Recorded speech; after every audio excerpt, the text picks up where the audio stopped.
Hello, podcast listeners, and Gary. Thank you for listening to JJ Meets World. In this episode, Tucker and I are going to talk about some very specific things that happen with food delivery. And you might say, I think I've already listened to this episode. You haven't. We just like to talk about this subject. Shut the fuck up, Gary. Gary's the worst. And Gary, I know you sent me that hair in the mail. Enjoy this episode of JJ Meets World.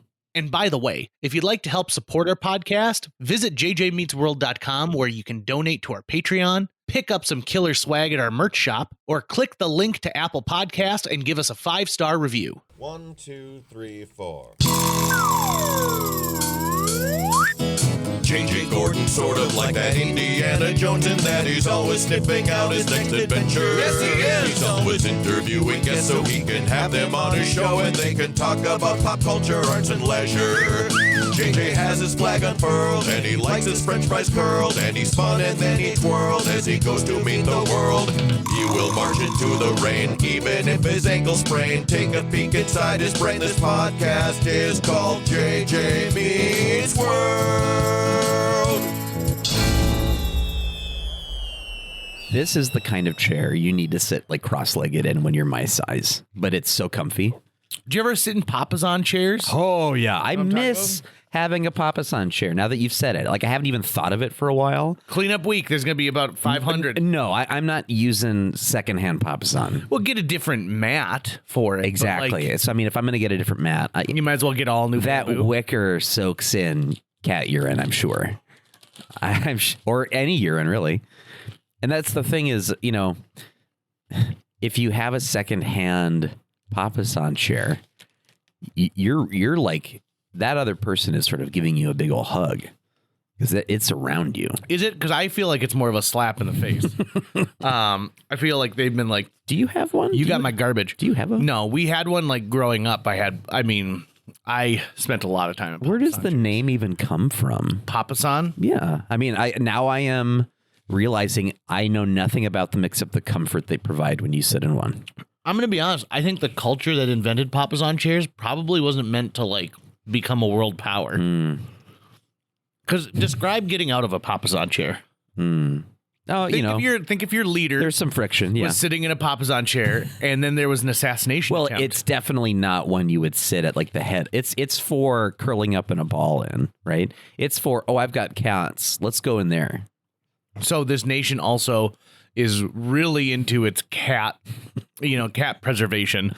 I'm telling you, they did not become a world power. Did Egypt make That's not Papasan chairs? Egyptian. No way. Well, that's what I'm saying. They love cats. I'm going off of that clue you've been dropping because I feel like maybe you know. And how did Egypt end up as a superpower? I don't know. Not great. Not great. I don't know, man. Those pyramids are still standing. Yep, that's great.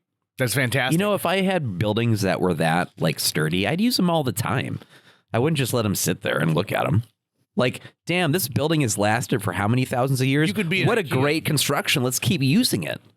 Is it a great construction? Because literally what they were doing it's is still like, there. But here's the thing. They were like, we're just going to recreate mountains. We're going to literally name just pile one rock. other building that has lasted as long as the pyramids. The Colosseum.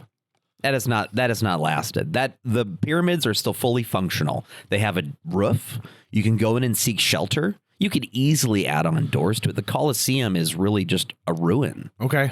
There's no function to that. There's no the Parthenon. Does that exist still? I don't know. It absolutely does. I think the pyramids and I will say this: should be reused. The Parthenon is in the middle of a city center, so like it has had to deal with human interaction on a regular basis. Whereas the pyramids, even if you go to like Cairo, they're like off in the distance. They're not right next door. What kind of shelter can you seek in the Parthenon right now? It's fully roofed. It's roofed. Fully roofed. It's yes. fully roofed. And here's the thing: there's no chance. Is there a visitor center? They don't have a slender hallway. Give me one of those pyramids. I'm putting a visitor center in right away. First of all, we got to get that tourist money. money. How people get into the pyramids? They have to get on their hands and knees and crawl in. Now people have claustrophobia all the time, and now they seem to like they'll fly drones to the top of it or something, or like someone will illegally climb to the very top of the pyramid. There's one of the Kenneth Branagh, Inspector Poirot movies. Someone's flying a kite on one, and the country of Egypt was very angry when they saw that movie. Very, very angry. You know what I found is a really good rule to follow about pyramids, especially if you've started a new job. Bring up pyramids around your boss and see what they say.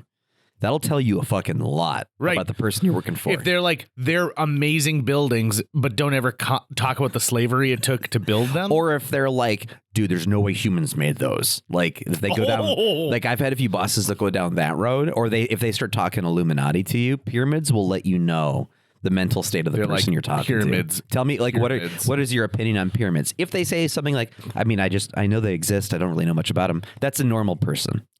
I think that what the worst thing you could hear is like, why? What have you heard? That tells you something, right? Be like, is your company a pyramid scheme? If you mention pyramids and then your boss walks to the door and shuts it. You know what's really unfortunate is why don't we just call them triangle schemes? Why do they have to be pyramid schemes? Because like you don't think of it as a 3-dimensional thing. You think of people underneath you, and when you draw it out, you draw it out as a triangle. Right. So somehow triangle sidestepped being involved with like one of the most common schemes and brought in. You know, I was part of a pyramid scheme once.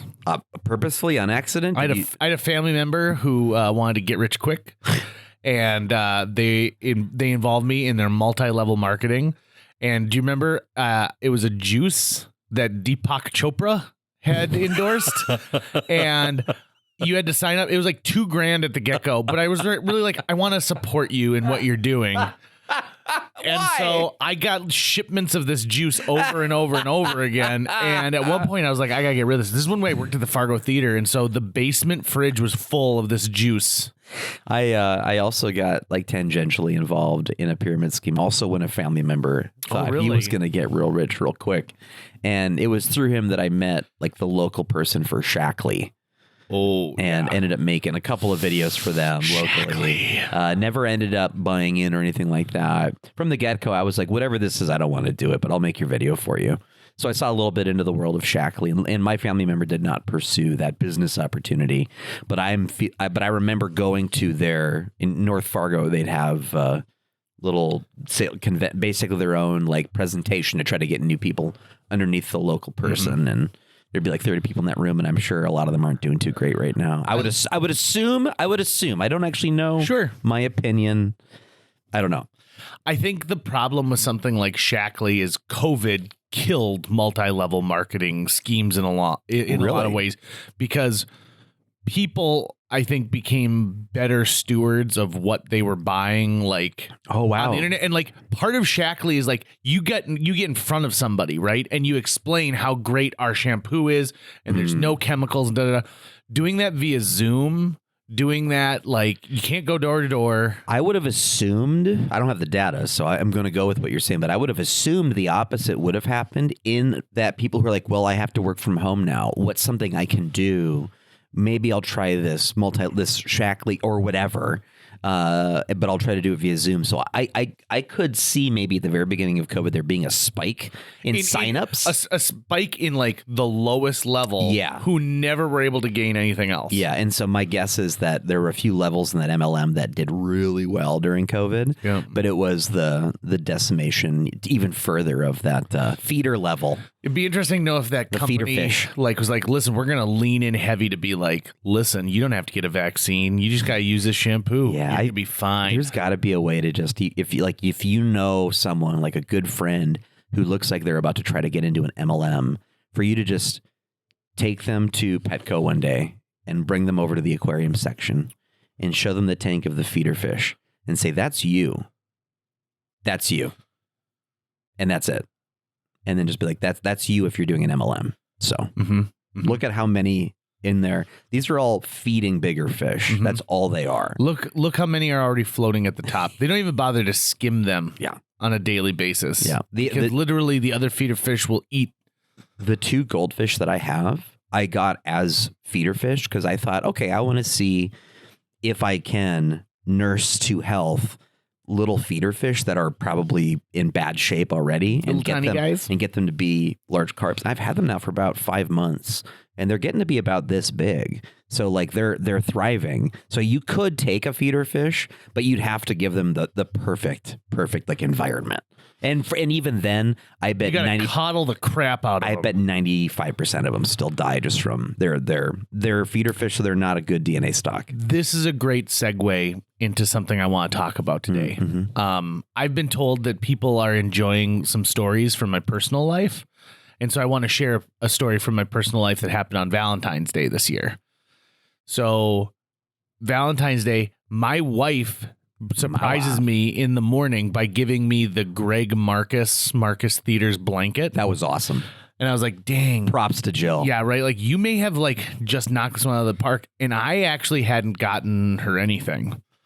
So I thought to myself, you know what? I'll go to the place that she likes to get her nails done, pedicures, manicures, and I'll get her a nice gift certificate from that. So I go and I get the gift certificate, and I'll double down. I'll tell her, listen, we have this thing. So the Himalayan Yak, which is a great favorite restaurant in town for me. It's Indian, Nepalese, and it's interesting because you can order them on DoorDash, but it's not their full menu. And in fact, I kind of want to talk to the owner and be like, do you know that your whole thing? Because I'm really into Palak soup right now, which is a spinach that they have essentially put in a food processor and liquefied. Yeah. Oh my God, they put a little bit of ginger in it, these little tiny diced potatoes. It is so good, Tucker, and it looks oily on the top for whatever reason, but the flavor is amazing. Is it thick? Is it thin? Could you dip in it? Yeah, so we dip naan into it. Yeah, okay, right. That does sound fantastic. It's perfect. You don't need crackers or anything like that. And what's interesting is it's never quite the same consistency. And I think they use maybe coconut milk, so there's a little bit of dairy in it. That tells you they're making it from scratch. Bingo, right? Which I always like. Yes. This time it had cilantro on the top, which was interesting. But so I told her, listen, I will place an order for pickup because you have to pick up if you want to get the Palak soup because you order off their website. So she goes, that would be awesome. They don't open until 4:00. So at 3:30, I placed my order.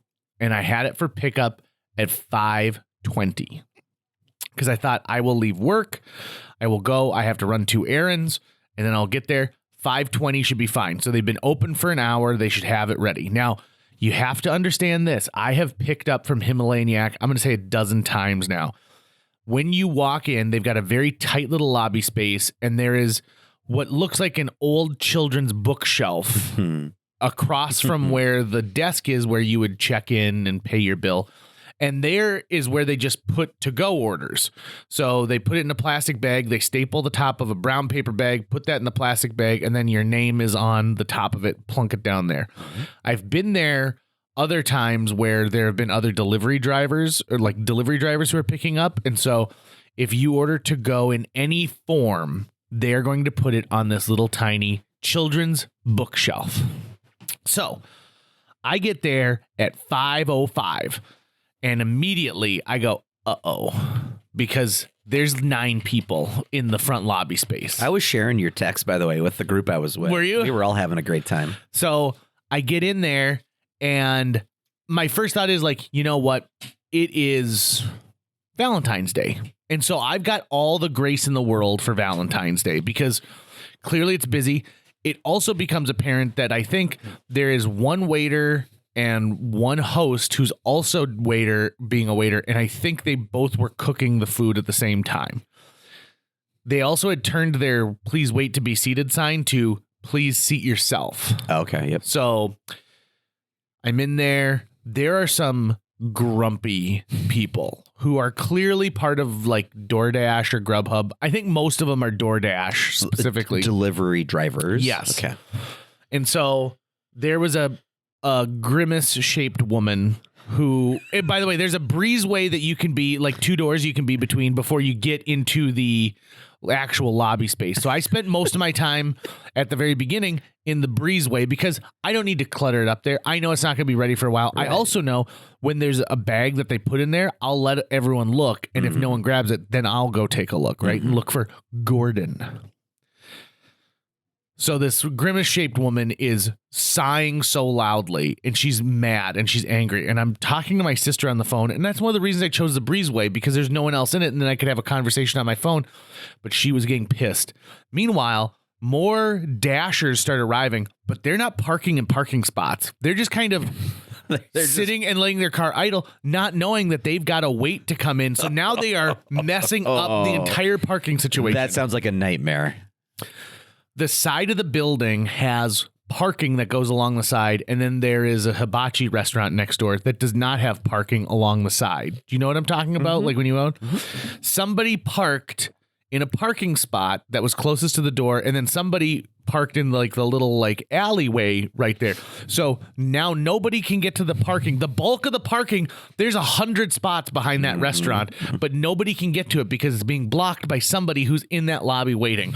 So it's starting to become madness. And 5:20 hits, and my food's not there. And so I'm like, okay, no big deal. 5:30, no big deal. The grimace-shaped woman now is, but she's not going in and talking to anyone. Meanwhile, she is getting alerts on her phone because she must be like, you know, have other like Dash offerings coming up or whatever. But they're set to honk, honk, honk, honk. And it is deafening in this little space. And then aruga, aruga.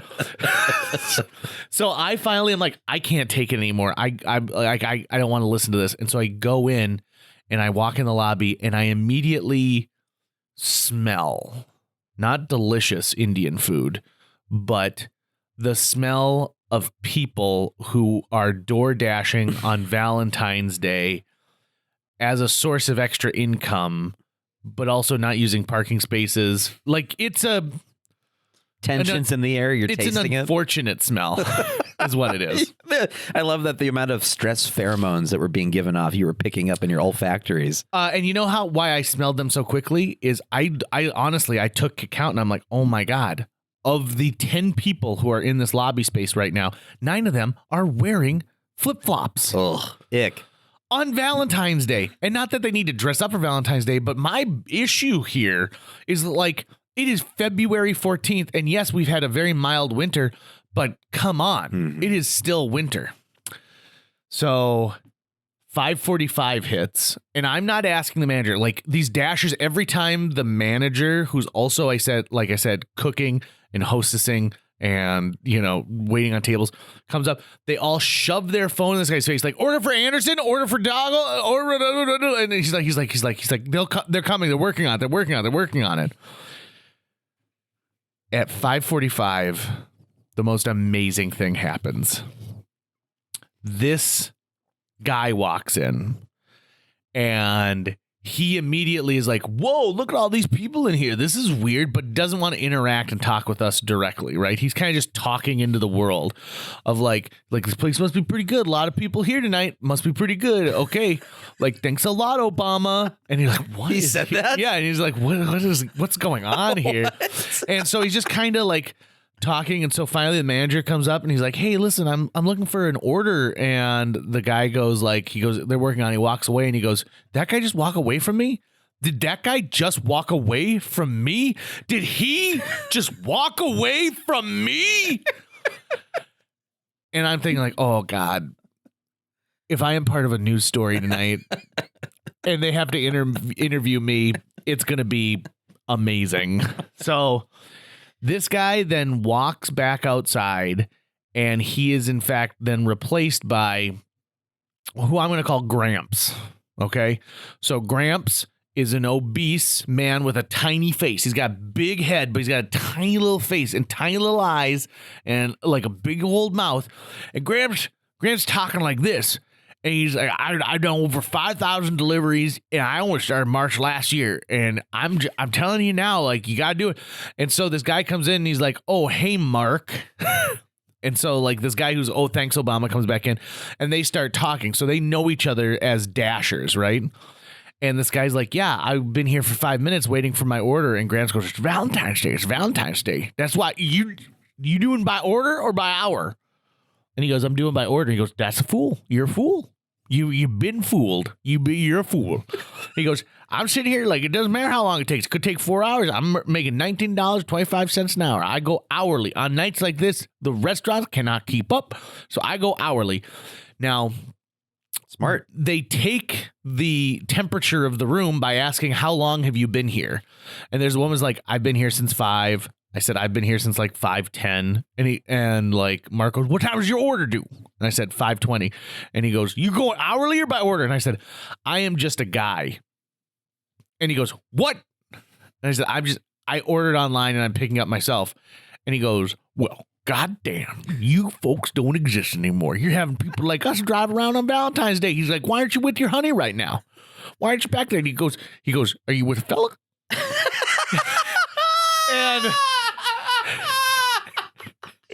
And I go, nope, my wife is waiting back home. And he goes, you left your young, supple, specifically the word supple, wife at home on Valentine's Day. So you come here, you go, why didn't you just have us? And I was like, oh, hold on, my phone's ringing. It wasn't ringing. Like, I just didn't want to be involved in that conversation. So then at this point, there's 15 people waiting for orders, and they are almost all DoorDash orders. There's a couple other people like me who ordered and are just waiting for their order to pick up, and orders are coming out like one every 15 minutes. And the second that guy shows up with that plastic bag, everyone like jumps on it immediately. And they're like, Bibic, who's Bibic? And then Bibic grabs the bag and is like, peace out, everybody. Good luck with the rest of your night. And that's how everyone has, like, it's like they've been called up for the rapture. So I continue to wait. At this point, I'll take you up to 6:15. So now it's an hour past when I expected to pick this up. Yeah. And Jill is texting me. She goes, what's the holdup? And I said, it's Valentine's Day. They're clearly understaffed. And it seems like everybody and their brother decided to order from this place because more Dashers keep showing up. One guy walks in and goes, fuck this, and leaves. Now, all these Dashers are That now, would have been me. right? And also they call themselves Dashers. Yeah. Right? So all the Dashers are now talking about what can they do because they don't want a poor rating because apparently DoorDash can like penalize you for like accusing you of like, you just didn't get to the restaurant on time. You were, dicking around or something like that.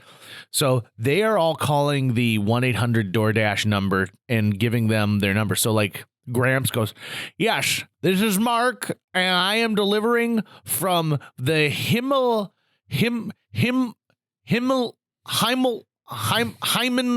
Layman. I'm at the Yak.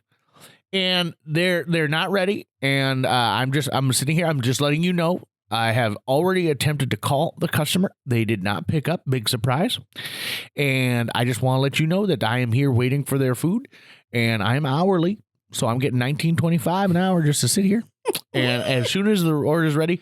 So other people are like talking. The dude who like had been just talking to everybody comes in now. And we find out even more about his story.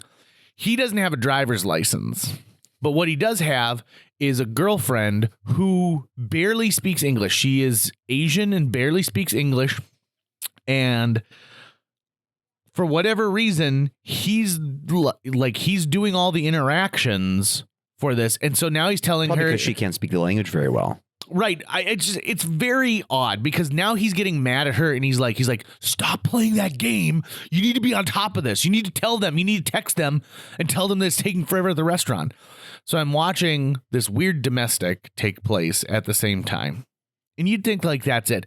So then one of the Dashers goes, we're going to be in big trouble because this place can't get its crap together. And like, he's like, they're still accepting orders. Like, I just had another like Himalayan Yak order. He's like, they need to suspend their orders.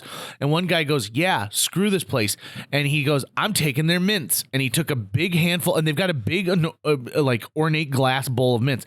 Takes a big hand of mints and shoves it in his pocket. And another guy goes, yeah, screw this place. Takes another big 3 guys take all the mints. Jesus. And that is their vengeance. That is their posse vengeance that they are now taking out on the Himalayan Yak. 6:30 rolls up. Oof. And Jill says, do you want to just abandon this? And I said, no, I have $70 worth of Indian food I'm picking up. And also, what else am I going to do? It is now 6:30 on Valentine's Day. So unless you want to have McDonald's, I don't really have a lot of other options. And we had just cleaned out our refrigerator. So it would have been like a frozen pizza, which wouldn't have been bad. But I thought, I've already put in so much time. Do I want to give up? Sunken cost fallacy. Right. And so I had a fully charged phone, so I'm able to like keep you up to date with what's going on. And then I get my first whiff of Gramps, because Gramps is now walking around talking to everybody. And Gramps smells like maybe he had a dump in his pants, but he didn't take care of it fully. Like maybe he wiped it a little bit, but there's crust everywhere. It smells bad. And then a female dasher sits next to me, and I'm like, oh my God, we've got to get over this natural deodorant trend. Like, this is the worst thing that has like happened to humanity.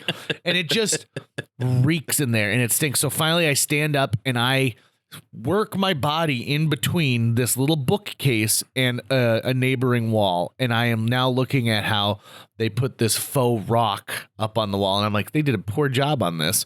But the only way you'd ever notice is if you got close enough to stand and look at it.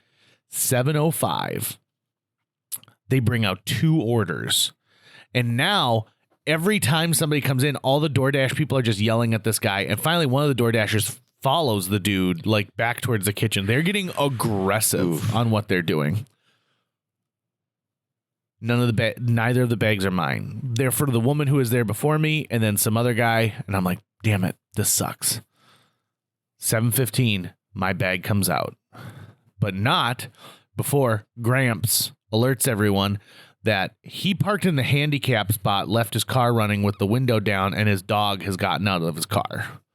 So he's been dashing with the dog, and he goes, Rufus, some guy help me get Rufus. He's escaped from my Ford Explorer, and what am I going to do now?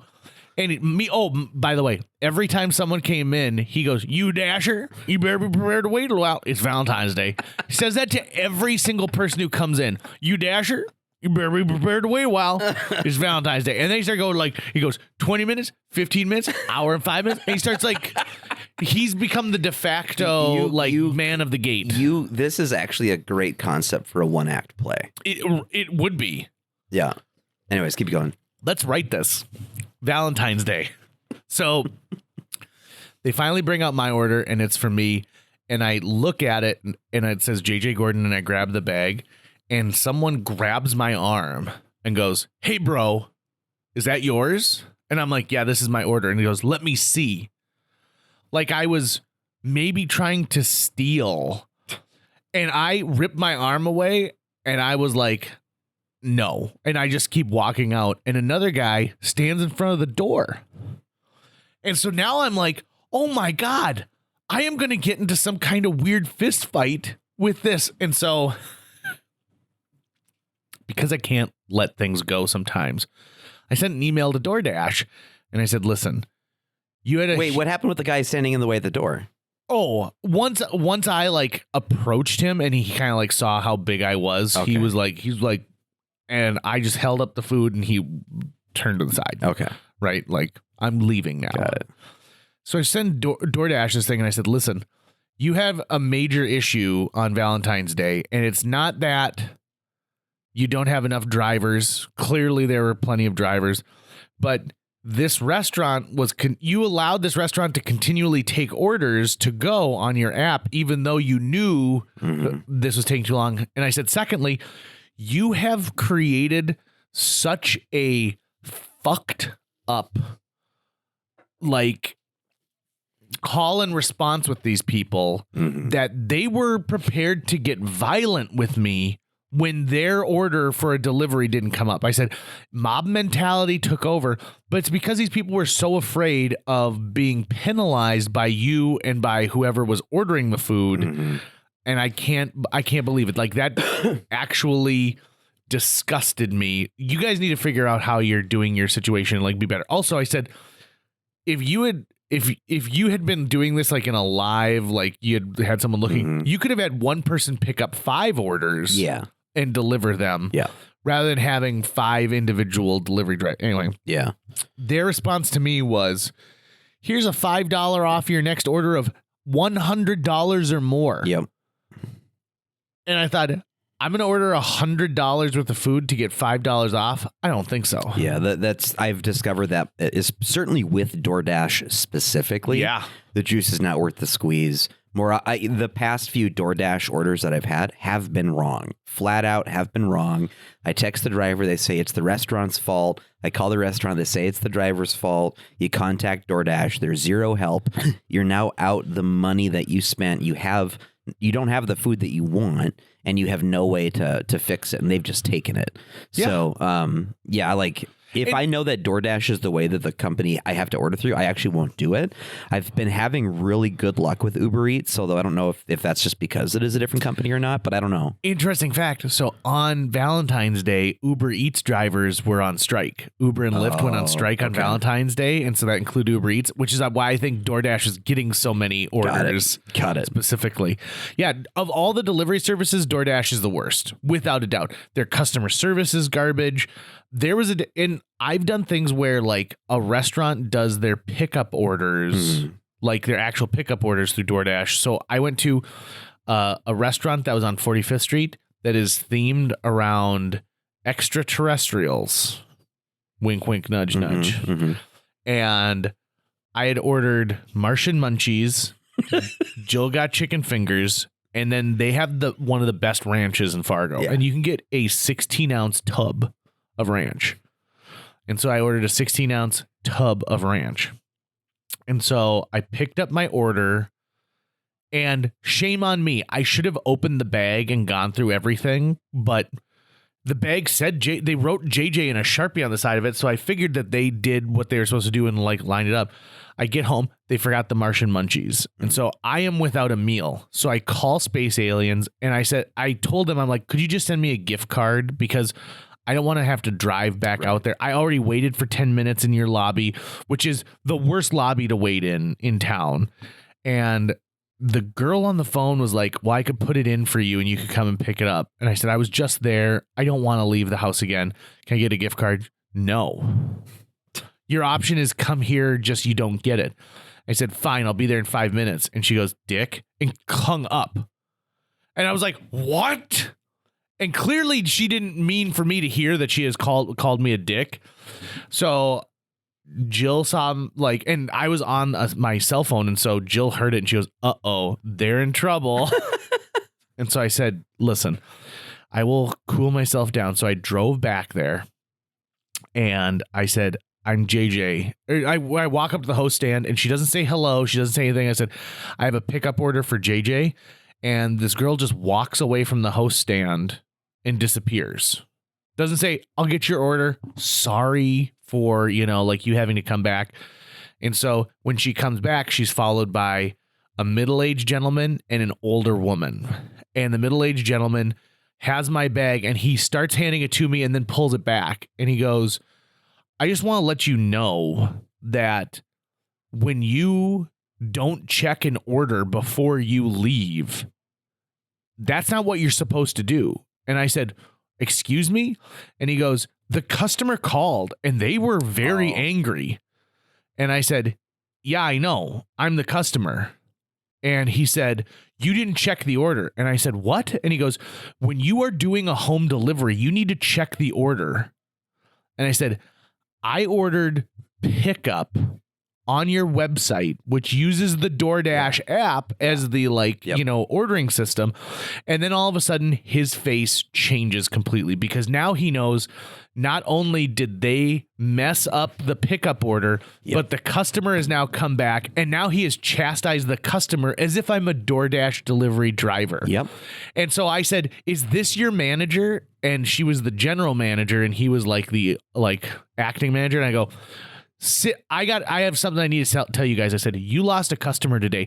You have spoken down to me so rudely. When I called to rectify this, they didn't offer. They're like, but we didn't realize it was you picking up. And I'm like, that makes it even worse. Yeah. You think you could just treat a DoorDasher like that or just anything. Yeah. Anybody. I said, I'm also a customer calling you, telling you that you messed up the order. I said, what part of this did I mess up? And the woman goes, you shouldn't even be ordering on DoorDash. Our menu prices are less. If you had called, and I said, this summer, I tried 3 times to call you, and it just rang and rang and rang. And the guy goes, we were having troubles with our phone because we have a new internet phone system. And I go, so what you're telling me here is the only way I could order from you is this. And I said, you guys messed this up big time. And then I did something that I regret now. By the time I'm like, I host a radio show. I'll be talking about this tomorrow on the radio. And I didn't, because that would have been a real. You should have. I would have fucking just told this entire story as it was. But like, they only apologized once they realized how much they had messed up and continued to mess up. And then, not that I would have accepted it, but they didn't offer me anything. Not like, hey, could we give you a $10 like off your next order coupon or something like that? Because yes, you did come here and then you drove and then you came back. And so I was saying, like, by the time I get home, Jill will have finished her meal already. And so now I'm eating by myself. Mm-hmm. And I was just so frustrated. And I think I'm frustrated for you right now. Like, I kind of want to drive over to that place and go like, hey, by the way. And we've gotten to this way of where, like, it's post-COVID and people started all of these things so that restaurants could survive. Like, that's what gets me. My tax dollars through COVID went to help your restaurant survive, and now you don't even know what customer service is when it. Right. And I bothered to come back. You called me a dick on the phone, and they're like, I know who you spoke to, and we'll take care of it. And I was like, you shouldn't have to take care of anything. They should know not to call a customer a dick on the phone and then hang up. I said, and then when I came in and I pointed at the hostess and I'm like, I walk in and talk to her. No hello, no sorry. She just walked away. I didn't know what she was doing. She might have gone on a break. Mm-hmm. And then, like, I did the thing where I took my fingertips and I kept tapping on the counter, like, to make my point. And it was a very, we call them Karen moments, but we got to come up with a different term than, like, acting like a Karen, because I feel like in that case, the Karen is the overreactor. And I feel like, well, the Karen is someone who feels entitled to something. Bingo. But you actually were entitled to something and they were completely in the wrong. And the thing that bothers me these days is that so many of these delivery services, they can just take your money, and there's just really no worthwhile recourse for you to get anything done, get anything back whatsoever. When I was having problems with Spacey's Pizza, which is what I'll call them for now, it was DoorDash delivery, and the Spacey's employees were messing up. I never got an actually full satisfactory recompense, and now I'm not going to shop there anymore. It's not worth it. It's way not worth it. Bite Squad used to mess up my order, and I just cut Bite Squad out of my life. I have now cut DoorDash out of my life. And you know what? Let's stop being lazy. Right? Yeah. Like, I need to stop being lazy for sure. And like, for me, like, to go pick up an order from somewhere is fine, or eat at home. Yeah. Right? Like, I have found that we have started eating at home way more, but like on Friday, oh my God, this one just gets me. So on Friday, my wife, who had her credit card compromised recently and had to close out all of her accounts and then, like, reopen it, which is always a bummer. Sorry for doing that, by the way. I shouldn't have stolen her credit card, but yeah, I appreciate that. Also, is being charged. I needed paper towels. She was being charged at Crumble Cookies in Utah and Germantown, Pennsylvania. And the only reason she found out is she goes like, "There's a charge for Crumble Cookies today. Isn't that weird?" And I'm like, "Yeah." And so she searched it, and it had gone all the way back to August. Weird. And it came up just as Crumble Inc., right? But then you could see in where, like, it was being charged. And so, yeah, someone had stolen her credit card to only go to Crumble Cookies once a month for like $22. Sounds like it got stolen at Crumble Cookies. Well, here's the thing. She's never been. Never been. So whoever did it, they thought, like, I'll just get away with this. And anyway, so on Friday, she said, listen, you're going to be at this improv show I'm going to get Arby's. And I'm like, okay, great. I don't care for Arby's. So you do your gross food while I don't.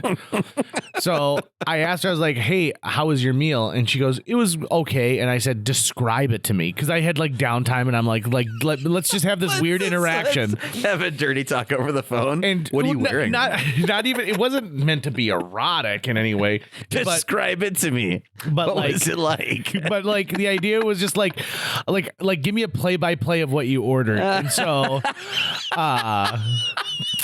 specifically it was this Friday, 8:18 p.m. Miss me so much. How is Arby's? Good. We both got Farbies now, which means that she's got the farts from Arby's. And I said, describe each part of the meal, ... And then she goes, started with the delivery guy freaking out at Google Maps. It's sheet. And I go, wait. Delivery Arby's? And she went, oh shit, I wasn't going to tell you I had it delivered. To which I responded, the world will end with a whimper, not a bang. Yeah. And I was like, you had Arby's delivered? How lazy do you have to be to get Arby's I was delivered? so lazy yesterday morning that I just ordered coffee instead of making it. And like, as I just sat there with McDonald's coffee in the morning, I was so fucking lazy, so tired. I was like, I'm not even gonna make my own coffee. I'm just gonna like order it. And so I gave the person a really nice tip for bringing me just a coffee from McDonald's. But that was, so yeah, that turns out to be like $10, after it. And that's just because I didn't have the fucking energy to like get up and do it myself. Yeah. I have realized like if you want something done right, you have to do it yourself. Yeah. And so I will no longer be doing food delivery except for places that already have places that have their own established delivery system, because then I can hold them accountable. So pizza joints, I'm coming for you. A lot of Asian places, you got it. So the only place I've really been getting full meals through Uber Eats recently has been China Buffet in Moorhead. Yeah. For some reason, I am hooked on their honey chicken, but they have yet to disappoint me with a single delivery. Oh, that's good. Yeah, and I found that the paper bag that they send it to you in, when you feed it into a paper shredder with the opening down, it'll like pause at the very bottom and then basically create like a little paper tray from the bottom of the paper for you. Hold on. You are shredding the paper bags that you get your Chinese delivery food in? That's what I wanted to talk to you about. Okay. So, I mean, I got to take a step back real quick. Wait. Okay. So why? So I wanted to ask you, are there any uses beyond like kindling for paper mulch?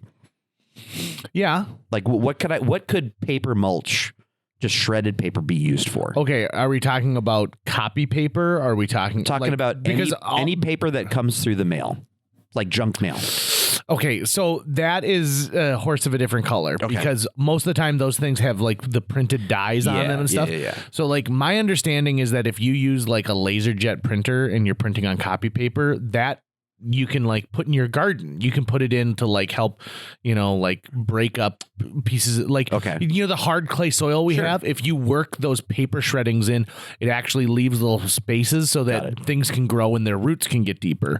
But the second that you get something that's delivered, that's been through like a print process, the dyes and stuff they're not good for the ground. They're not good for the plants that you're growing. Got it. So like, I don't shred anything. I keep a big bag and then I give it to my father-in-law because he has a wood burning stove in his garage, like where he stands. Junk mail. Yeah. Yep. And so then he burns it, and then he knows that if it's something that it can't be burned. So like most of the time when you get like those really thin, like they're not even a catalog, but like it's coupons for like Burger King and Domino's and stuff like that. Yeah. Those things are even bad to burn. Like the ink is bad for the environment on that point. So there's not a lot of uses for them other than the fact of like, I've actually been collecting all of my junk mail since the beginning of the year because I want to do this art piece where I layer every piece from like January through December on top of each other. And then I want to carve a tree. Like I'll glue them all together. And then I want to carve a tree out of like what that is to kind of, I feel like that'd be an interesting art piece to talk about like this is where all of this crap came from. So you and I are approaching the same problem with different ways. Yeah. Because I had made the observation to myself at one point, damn, a lot of just wasted paper comes through my house. Bingo. Right? It's just sent to me and it goes into the garbage. And I'm specifically talking about that, like, doesn't even have like food stains on it or anything from like a McDonald's wrap or whatever like that. There's just so much paper waste. And one thing I thought was at a minimum, as for like little kindling blocks or something, using a paper shredder and just shredding anything that comes through, and instead of throwing it in the dump, basically just using it in a bonfire in my backyard. I didn't really think about that there would be a massive environmental impact, but I also maybe have one fire in my backyard like every month. Yeah. But you do like to burn things. You burned a magazine I was on. Yeah, but that was just to show you. Just to show me how little I meant to you? No, just to show you where we are. Throw you into the fire. So I've been, anytime junk mail comes through, I make a pile of it. And then once I've got a large enough pile, I just do paper shredding. Bought a paper shredder for $5 at a thrift shop. And it's actually kind of fun just to bzzz and just make this big pillow of although it's got little pieces of plastic in it too, because you get like an envelope with the mailing window, like the address window. Those things are going to go in there. So I'm more or less just going, let's not send this to the dump. Let's just get rid of it a different way. But I was always, so this raw resource, quote unquote, is coming through my house, right?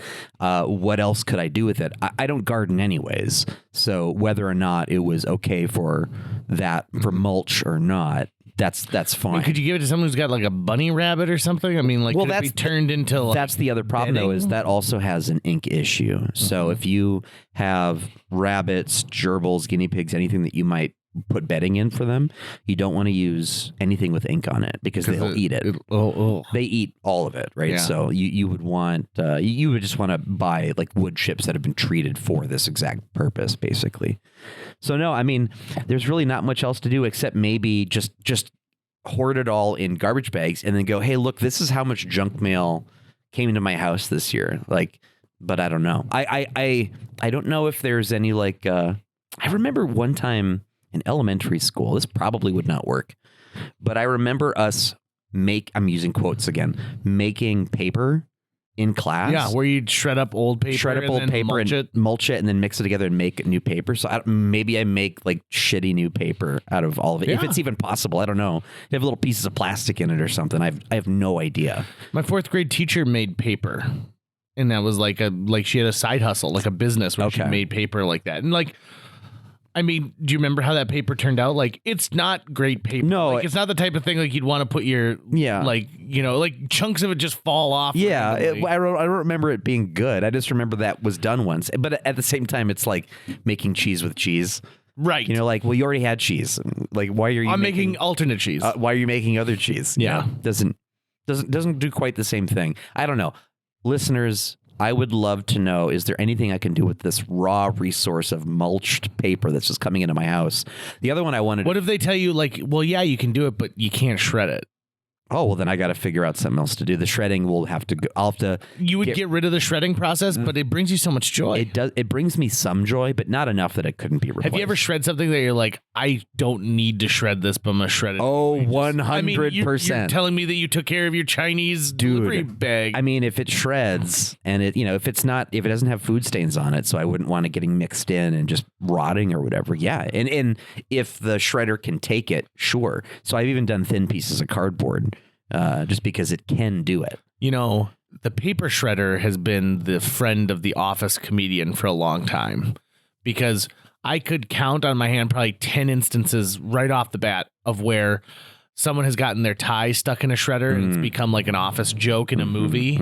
Yeah, it's great. Or like in Gremlins 2, the new batch, they destroy a gremlin by feeding it through a paper shredder. It's pretty awesome. That's going to wrap it up for today's show. If you enjoyed this episode and would like to help us continue to produce new episodes each week, visit jjmeetsworld.com, where you can donate to our Patreon, pick up some swag at the merch shop, or follow our link to Apple Podcasts and leave us a 5-star review.